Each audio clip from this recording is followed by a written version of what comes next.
সাল্লাল্লাহু আলাইহি ওয়াসাল্লাম। আপনারা কেমন আছেন?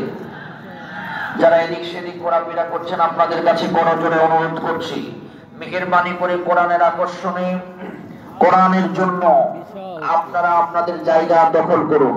ভলেন্টিয়ার ভাইদের কাছে অনুরোধ করছি, মেলা বন্ধ করে দেন, মেলা বন্ধ করে দেন। ভাইয়েরা যারা দাঁড়িয়ে আছেন তাদেরকে কোরআনের এখানে ভলেন্টিয়ার দিয়ে জায়গাগুলো পূরণ করার জন্য বিশেষভাবে অনুরোধ করছি। যারা এখানে দাঁড়িয়ে আছেন সে ভাইদেরকে অনুরোধ করছি, কোরআনের আকর্ষণে, কোরআনকে ভালোবেসে আপনারা আজকের জান্নাতের বাগানে সামিয়ানার নিচে বসেন। আল্লাহ আমাদের সকলকে কোরআনের শ্রোতা হওয়ার তৌফিক দান করুন। আওয়াজ তুলে বলেন আমিন। সবাই বলেন আমিন। আমি লম্বা কোনো কথা বলতে পারবো না। পবিত্র কোরআন কারীম থেকে একটি আয়াত কারিমা আমি তেলাওয়াত করেছি। এই তেলাওয়াতকৃত আয়াত থেকে